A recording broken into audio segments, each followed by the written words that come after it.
to keep us in a state of fear. The establishment knows that a confused mind says no. A confused mind errs on the side of caution. A confused mind follows instead of leads. 60,000 thoughts, 80% are negative, 95% are repetitive. That's what happens each day of your life.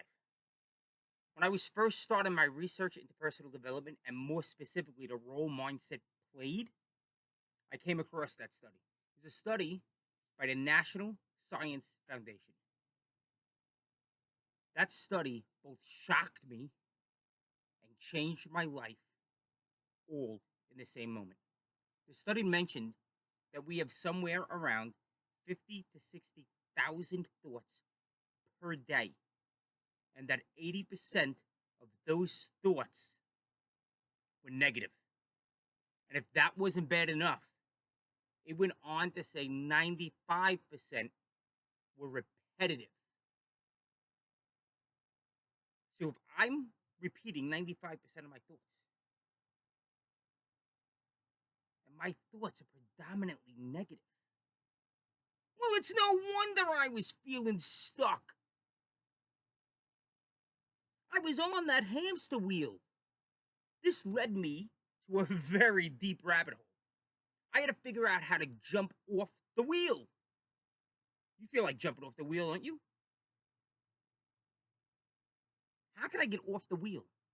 How can I reduce the amount of negative thoughts that I have? I developed a couple of tools to help me do just that. And on this channel is a video called 3 Steps to Winning.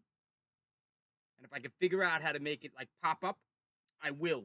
But if I can't figure that out, then I'll put a link either in the comments or in the description. But that's one of the key tools that I use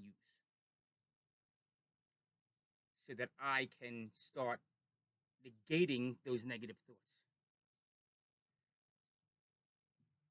I needed to understand how the mind works and the physical tools that I could use.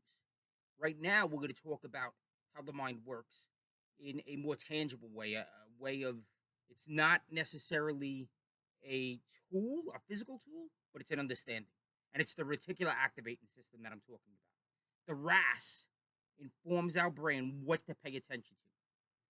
We're always feeding our RAS.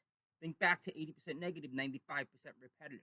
Our RAS, which is about the diameter of our pinky, about 2 inches long, sits at the top of our brainstem. And it filters out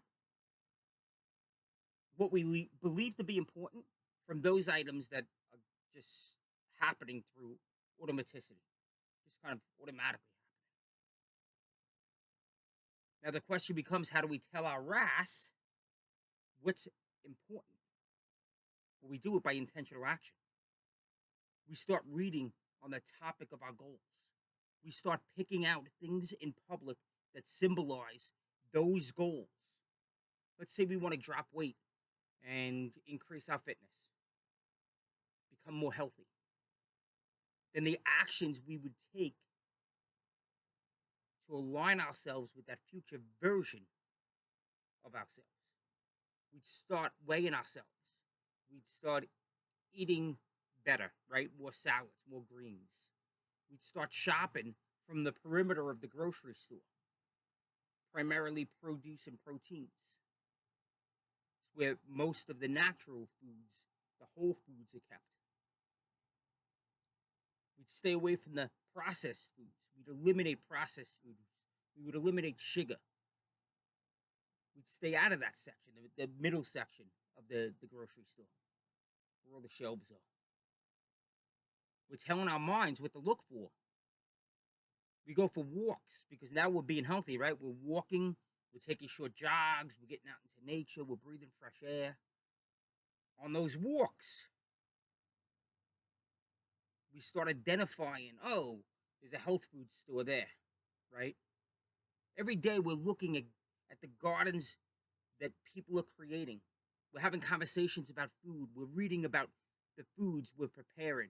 We're talking about the foods we're preparing. Why are we preparing them? Why are we paying attention? because we're paying attention to how we feel. Because as we eat better, as you start doing exercise, whether that's intense exercise or just a simple 15-minute walk, a 15-minute walk is all it takes. It's going to change your physiology. It changed mine. It changes your physiology and how you feel and what you pay attention to. It starts activating that RAS to go out and seek more. Jim Rohn says, every day stand guard at the gate of your mind. Our mind doesn't care what we allow in. Our mind's going to manifest. Our mind's going to create whatever we focus on. Let me paint this picture for you. Think about a nice a nice fertile garden. Nice deep black organic soil. Moist, filled with compost and nutrients. You think that soil cares if you plant a weed in it or if you plant tomatoes? Of course it doesn't. It's going to grow whatever you plant. Whatever you stick in that soil, it's going to put its heart and soul into. Your mind works the same way. Your mind doesn't care what you allow in. If you, through negative bias, through automaticity, through society, if you plant the weed, the negative thought, the negative belief, right? If you plant the weed in your mind, the thought, the identity, the belief that's not serving you, then that will continue to grow. It's as simple as that. This is what's happening when you feel stuck. When I felt stuck, when I felt as though I was on that hamster wheel, I didn't know how to get off it. Once I realized this concept, I started planting the good seeds in my mind. I started planting the good seeds in that garden.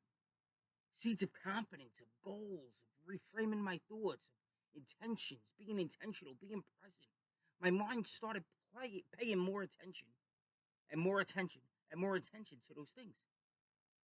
Now I just instinctually wave at people, smile, I hold doors open, I ask engaging questions. Here's one, this is a big one for me. I listened more than I spoke. My mind believes we live in a great time in history. It may not be perfect. By intentionally planting the seeds of success in our minds, we can break loose of society's handcuffs. We can tell the establishment to screw off. Now, I learn visually. I'm a visual type of guy. So, for all my visual peeps out there, I put together a quick demonstration of how we can, as Jim Rohn said, keep guard at the gates of our mind. When I was first shown this demonstration, I was blown away by it because it really hammered home, it cemented what I was reading. And again, I'm visual, so when I saw it, it was one of my light bulb moments. So here we go. This glass demonstrates our mind.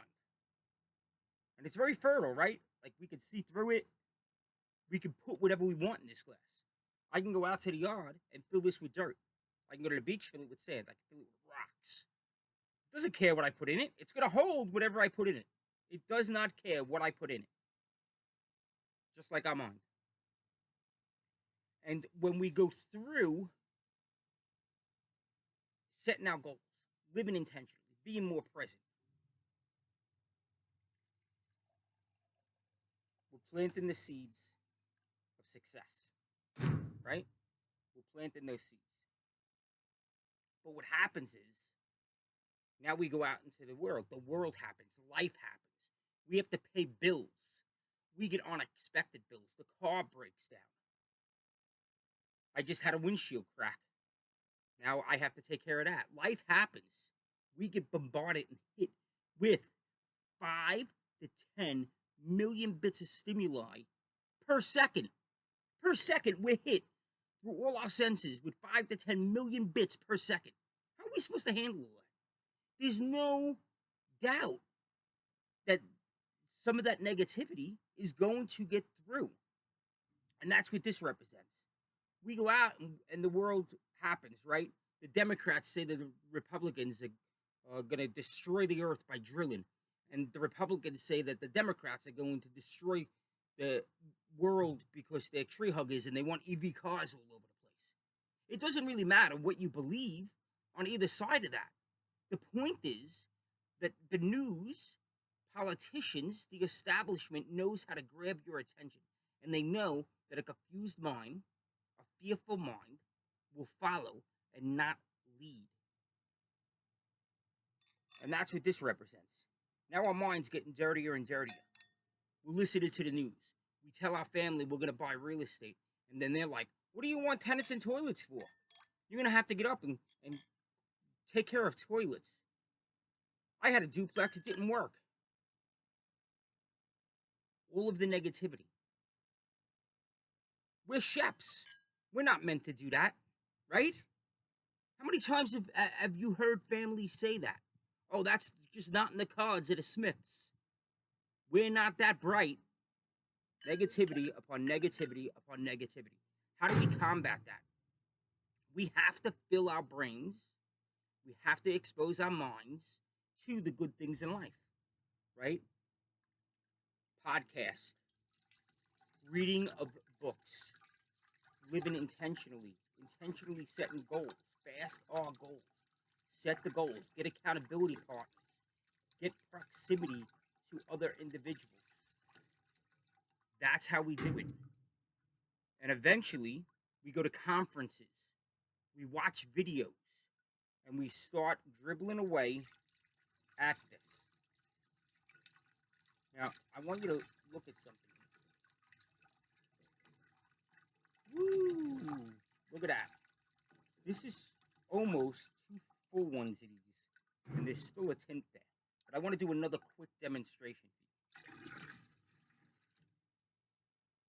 That's what happens over weeks and months. But let's say now, this is going to be another quick one, right? We planted a seed in our mind. Then, negativity comes along. Then, we plant more positivity every day. It's a constant back and forth. The negativity comes. We plant more positivity. Every day, we have to be planting that positivity. This is kind of my personal goal. I'm never going to have that clear mind, right? Because shit happens. But I'm going to have the clearest mind I possibly can. Think about that the next time you're bombarded. This is how we stay ahead of the establishment. This is how we fight back. This is how we have a mind that can think for ourselves and we don't have to follow the establishment. We operate from a position up here in the numerator. We operate on results. We don't come up with excuses. Guys, I love spending time with you. Go out there today and be unstoppable. Crush it, guys. I absolutely love you guys. Crush it.